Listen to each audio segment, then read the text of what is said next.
as estradas horrorosas que o Brasil tem e parando nos mesmos lugares que eles comiam e que dormiam, em alguns casos, muitas vezes é na boleia do caminhão mesmo, e tantos outros projetos que eu me envolvi, o Boto, a gente foi viajar para muitos lugares, Paraty, depois Rio Grande do Sul, tem essa coisa. E depois a gente, nos Estados Unidos, onde a gente fez um filme de baixo orçamento, e bem legítimo filme americano independente, né? Tudo isso mostra que o cinema é uma coisa realmente internacional. Aliás, tem gente aqui de outros cursos. Não é só o cinema que é internacional. Eu acho que a vida é maior do que um lugar só, né? É lindo aquela pessoa que fica no seu lugar e fica e não tem necessidade, né? Mas eu sempre tive vontade de viajar. Eu sempre tive vontade de conhecer outros lugares.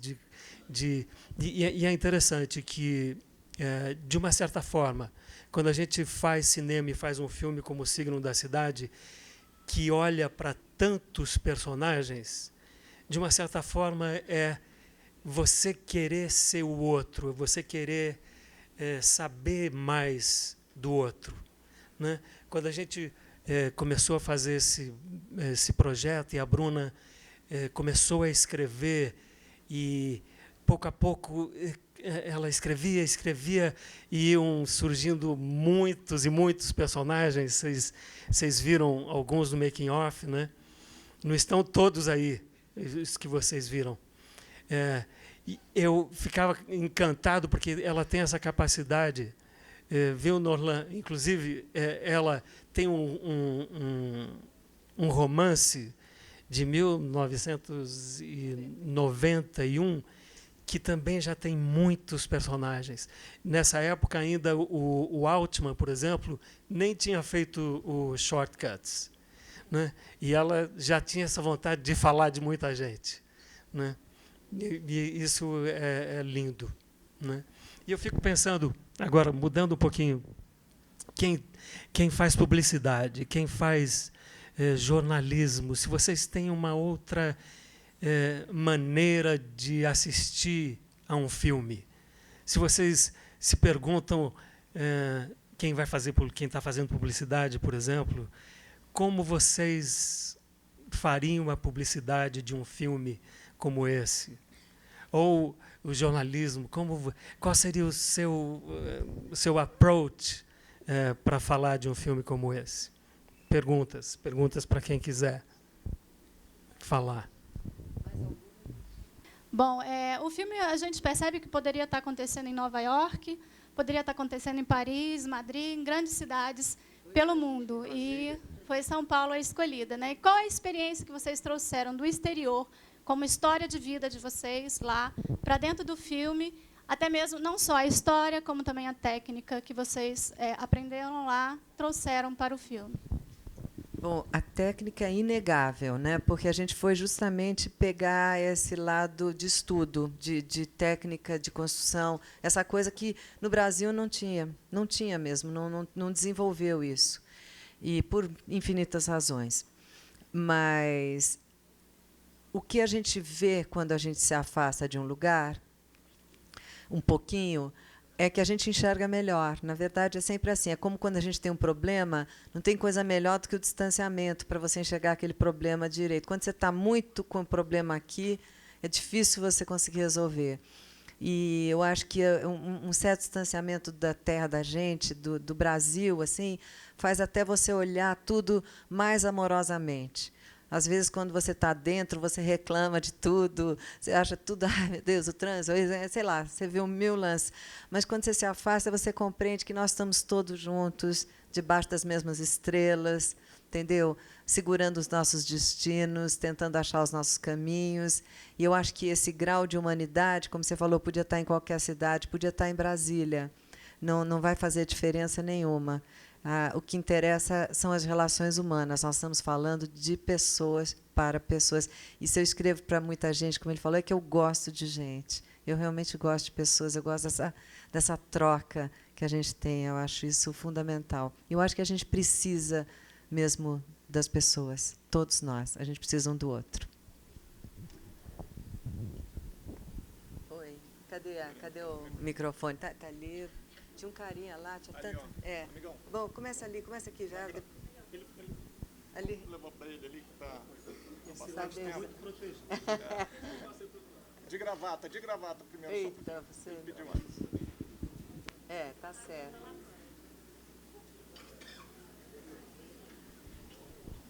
Eu queria, na verdade, fazer um comentário sobre uma coisa que o Richelli falou e fazer uma pergunta, né? Porque eu estava vendo o making of e estava reparando muito o céu de São Paulo, que é uma coisa que quem anda em São Paulo não costuma ver. Eu vi o Richelli comentando essa coisa da fotografia e é uma coisa que eu sempre busco. Andando em São Paulo, a gente busca o céu. Como é que foi isso? Foi o tempo todo buscando esse céu? Como é que foi essa intencionalidade no filme? Que fica bonita, é uma outra São Paulo mesmo, né? Foi isso mesmo. Como o filme tem um lado bem realista, bem duro da cidade, das vidas daquelas pessoas e tal, mas ao mesmo tempo tem a coisa do destino, tem a astrologia, esse personagem, essa astróloga.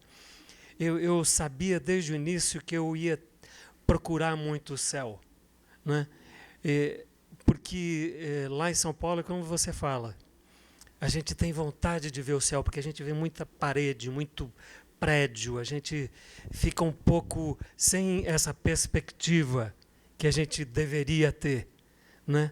E é por isso um pouco que a gente não olha um para o outro. Eu acho que vai se fechando, né? E você fica muito pensando nos seus problemas, nas suas coisas. Os outros, às vezes, você transforma até em inimigos. No trânsito, então, nem se fala, né?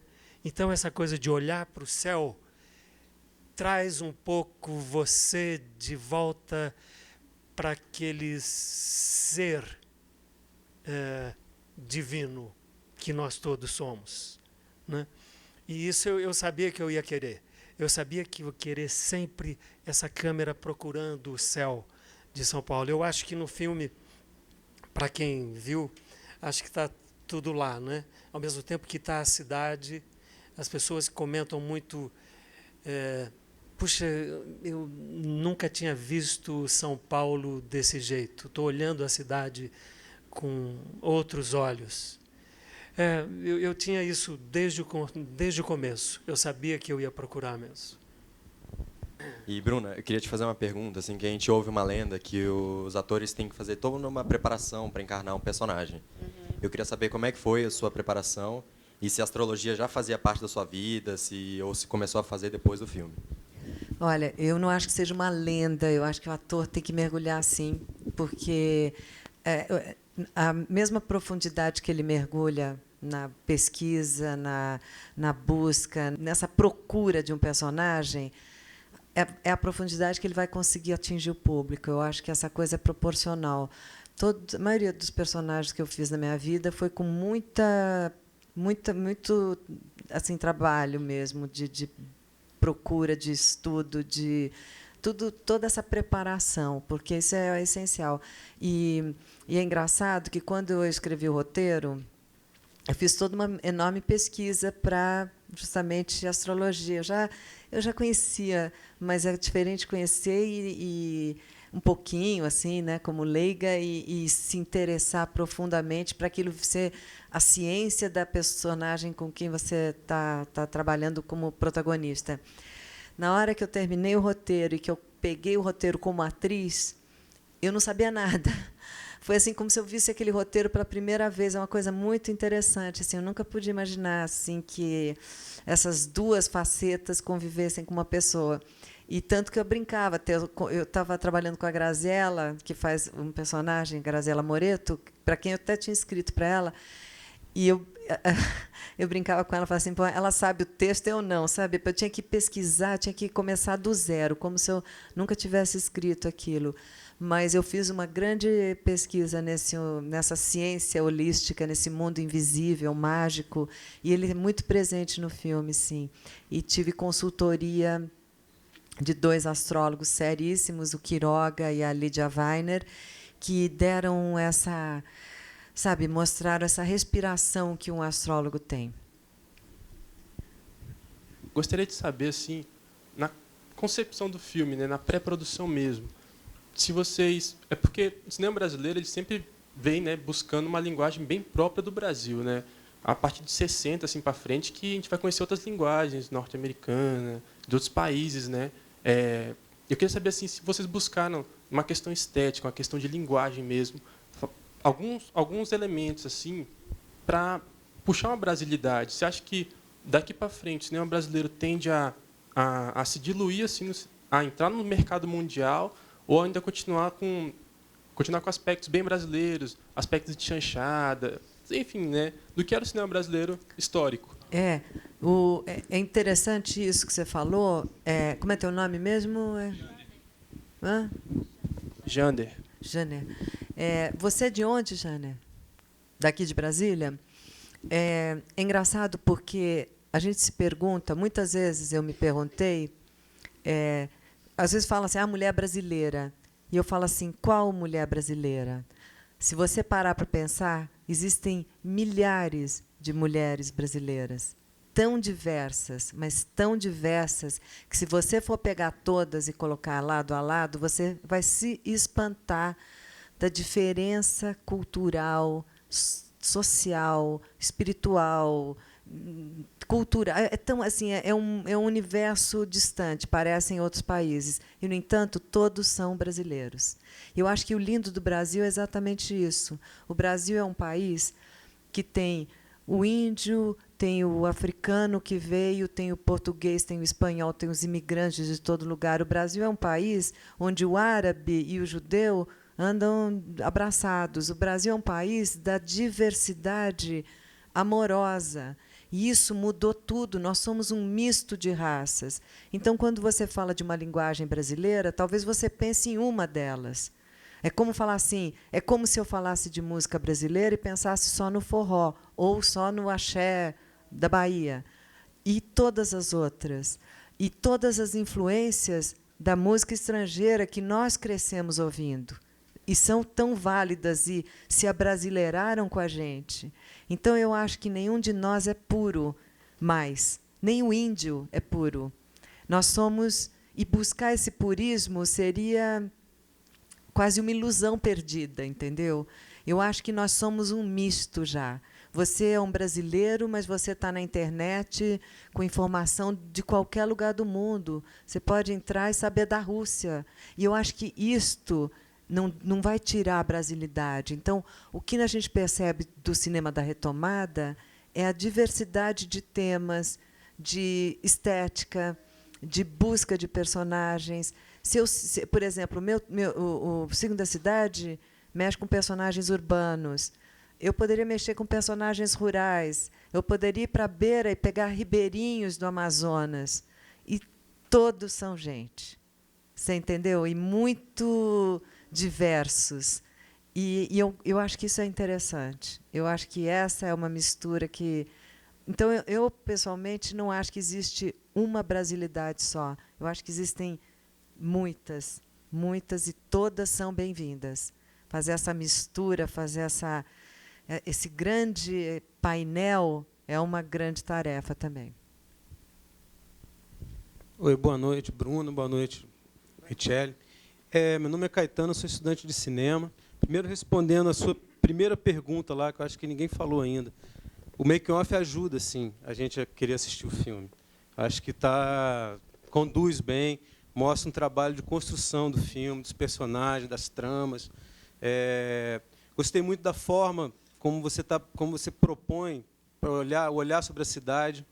No momento que está todo mundo fazendo um cinema de temática urbana, com uma preocupação em conferir à câmera uma espécie de uma neutralidade no olhar, ou seja, um olhar que é instantâneo do que está acontecendo, me parece que você está procurando um olhar mais poético dentro do filme sobre a cidade, sem perder aquela característica que o documental traz. Pelo menos em algumas cenas que eu vi dentro do filme, eu gostei muito. E aí a minha pergunta é para a Bruna, porque você falou em técnica de construção que vocês aprenderam lá fora. O que é exatamente essa técnica de construção? É no roteiro? Ou Ou é um roteiro aberto durante a filmagem? É a possibilidade de um trabalho em continuidade à produção? O que é exatamente essa técnica? Sabe o que é essa técnica, de fato? É você ter o saco, desculpa, de reescrever, reescrever, reescrever e cortar, e reescrever e cortar, que a gente não é muito acostumado a fazer essa lição de casa, sabe assim? Eu trabalhei ou não trabalhei com alguns diretores que me ofereceram roteiros, porque eu via que tinha um trabalho que não existia ali, que precisava ser trabalhado. E o cara falava, no set eu resolvo. É uma ilusão. No set você tem tantos problemas acontecendo, você tem tão pouco tempo, custa tão caro cada minuto de set. Você tem atores, você tem uma logística, você tem transporte de 300 pessoas por uma cidade. Você não pode estar resolvendo problemas de roteiro. Então, eu acho que um bom roteiro ele obedece a algumas regras básicas. Não existe uma fórmula de roteiro, graças a Deus, porque todo trabalho que tem intencionalmente uma fórmula, eu acho que falha na premissa, né? Conceitualmente, eu detestaria um roteiro de fórmula. Eu acho que a fórmula está dentro do coração da gente, está naquela coisa assim, aquilo que te dá prazer, que te dá emoção de falar. Se você está com essa emoção, você vai conseguir passar essa emoção para alguém. E acho que o que é fundamental para um roteiro é a síntese. É você buscar falar com menos, mais. Cortando tudo que você acha que é desnecessário. Nós todos, brasileiros, nós somos prolixos. O português é prolixo, é uma língua que a gente quer falar muito e tal. O cinema não comporta, você precisa limpar, limpar, limpar, limpar, chegar numa essência. E aí você vai ter um filme, eu acho que mais contundente, entendeu? Aí depende do filme que você quer contar também.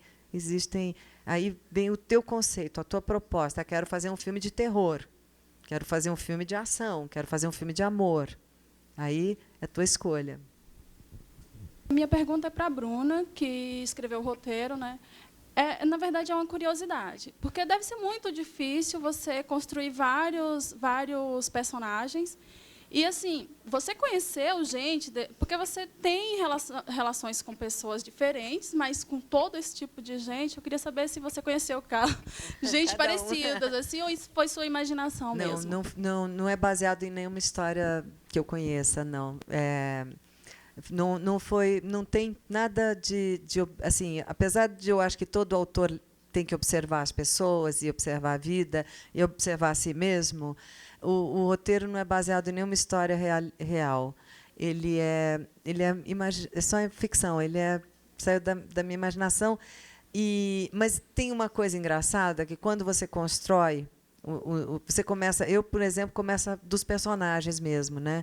Na hora que você pega esse personagem, um personagem começa a existir, porque eu acho que o autor, no fundo, é um instrumento. A gente é meio um instrumento de alguma coisa que está passando por nós e que a gente está criando ali. Não acho que sejamos nós mesmos assim. Eu acho que a gente é instrumental de energias e coisas de criação. E quando você começa a criar esses personagens, eles é que vão te conduzir. Aí que é um roteiro muito orgânico e aí ele funciona. Eu acho que essa é uma grande diferença, você conseguir escutar os seus personagens. Boa noite. Eu ia perguntar isso por último, mas vou começar com isso. Quando você disse que, quando pegou o roteiro, como se não fosse você que tivesse escrito, mas a personagem você escreveu para você? E, rapidão, Richelle, acho legal você enfatizar a publicidade, o cinema, inclusive porque o nosso coordenador, quando veio nos avisar disso, desse bate-papo, ele comentou sobre a união das duas classes. E, inclusive, um dos fatores que me levou a fazer publicidade, foi o Fernando Meirelles, que é um publicitário e dirigiu grandes filmes como Cidade de Deus e outros. E outra coisa, alguém já ousou comparar O Signo da Cidade com outros filmes, provavelmente norte-americanos, que entrelaçam as personagens? É isso. Bastante pergunta, mas Obrigado. vamos lá. Primeiro, eu sabia que eu ia escrever para mim a personagem, que eu não sou boba, peguei logo um personagem que eu achei bacana, peguei para mim, né? Falei, ué, escrevi, durmo com o diretor, tenho todo direito, né? Daí a resposta dele ele vai responder, e a outra parte do Fernando é assim. O Fernando é um cara que eu admiro muito, ele adora o signo da cidade, ele até escreveu uma coisa sobre o signo, que provavelmente está em alguns jornais e críticas que saíram, e compararam o Signo da Cidade, sim, com outros filmes que a gente ficou... Eu me senti super lisonjeada, porque ele foi comparado com filmes que eu admiro muito, que foi o Altman, né, os roteiros do Altman, que eu considero um mestre do cinema americano, foi comparado com Crash, que eu acho o máximo, com Magnolia, com filmes independentes americanos, que eu acho da melhor qualidade, a melhor filmografia. Então, a gente ficou extraordinariamente assim, lisonjeado com isso. Eu gostaria de saber duas coisas. Primeiro, como vocês veem a visão meio que brasileira de que filmes, para ser visto e ser bom brasileiro, tem que ser tipo de violência ou coisas do gênero, tipo Carandiru, Tropa de Elite, e assim por diante, enquanto filmes americanos, por mais que contem uma história besta, ganham um público alto. E qual foi a estratégia de vocês para fazerem a publicidade do filme? Como você responde a sua primeira pergunta? Você como público, não, eu acho que você pode me dizer. Você é público, você gosta de qual? Eu não vi esse filme, mas assim, pouquíssimos filmes brasileiros que não sejam, que não tenham uma visão violenta, foram os que eu vi. E, tipo assim, eu vi, são bons e mesmo assim, eu tendo visto a qualidade deles, não tem uma publicidade boa. Tipo assim, não tem, o próprio brasileiro vê uma publicidade rala, ou uma falta de investimento da publicidade para os filmes. Por isso que eu quero saber como vocês investiram na publicidade. Você sabe que é grana.